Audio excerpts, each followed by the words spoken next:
Une thématique, 2 invités, 4 questions. Véronique Bourez, présidente de Coca-Cola France, coprésident du 28e Grand Prix de la Presse Magazine.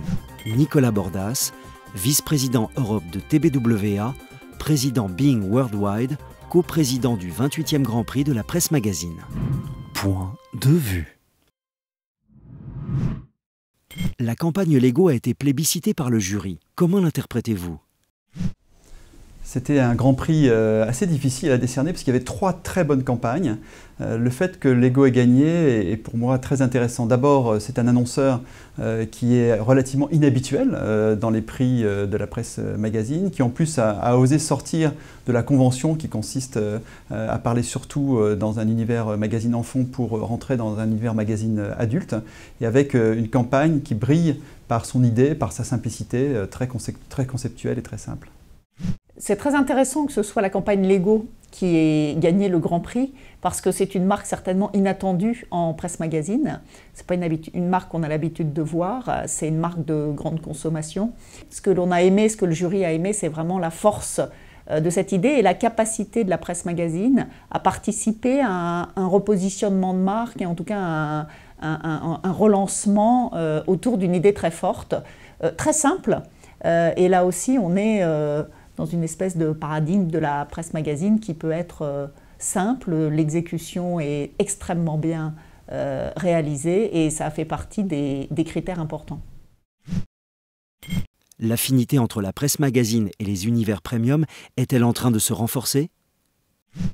Il y a toujours cette dichotomie entre la presse magazine réservée aux marques de luxe, aux superproductions, à la fois coûteuse, onéreuse et exceptionnelle, et puis la presse magazine qui finalement peut aussi mettre en avant, faire ressortir des grandes idées. Je ne crois pas du tout que la presse va se resserrer sur les annonceurs premium en restant une espèce d'écrin pour les marques de luxe.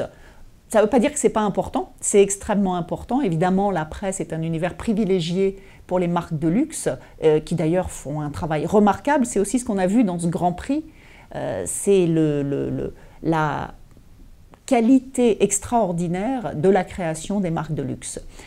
Et vraiment, c'est vrai que la presse magnifie tout ça. Pourquoi ? Parce qu'il y a cette capacité à capter en un seul visuel une image et une iconicité de marque.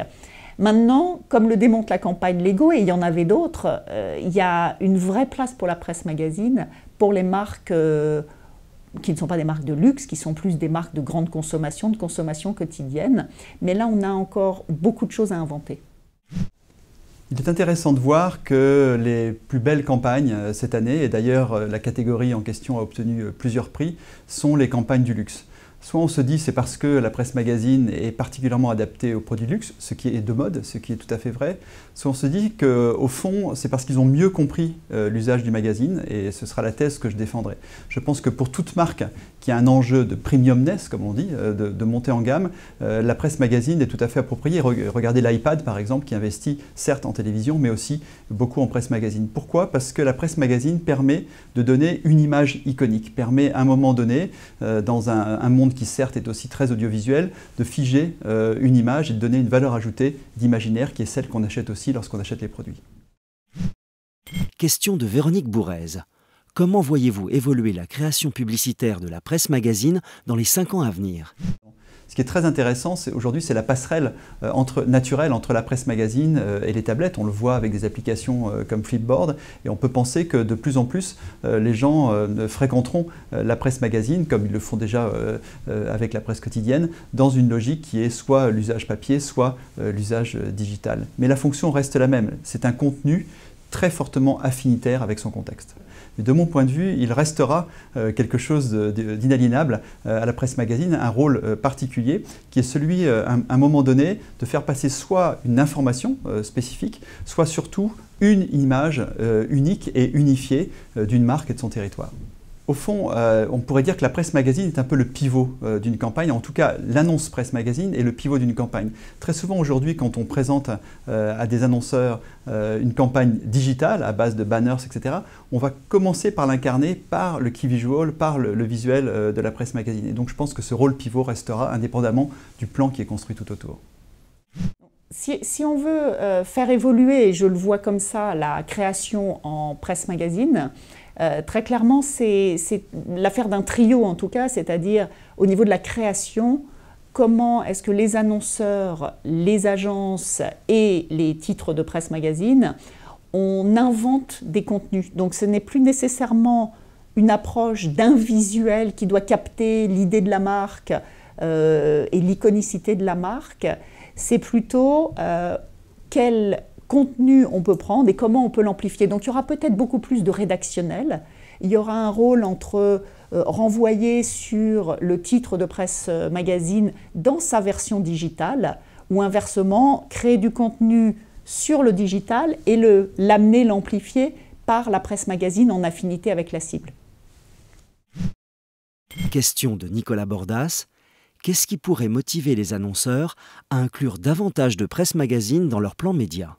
Les titres de presse magazine, et ce que je trouve extrêmement intéressant, sont en train de devenir des marques elles-mêmes multimédia, puisqu'il y a le support papier et maintenant il y a aussi le support digital. Ça, c'est un changement total de donne pour la presse magazine et pour les annonceurs. Je crois qu'on a encore tout à inventer, et en tout cas pour des grandes marques de grande consommation, par exemple comme Coca-Cola, sur la capacité à co-créer du contenu et à utiliser la marque de presse magazine aussi bien dans son support papier que dans son support digital.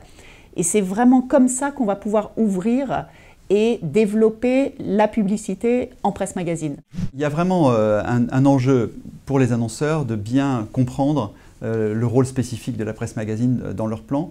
Mais dans ce rôle, il y a un enjeu qui devient majeur pour tous, c'est de cultiver son cœur de cible, de cultiver ses fans. Alors, c'est bien de les cultiver au travers de Facebook, mais c'est encore mieux de les cultiver de manière pérenne et permanente dans un contexte qui est favorable.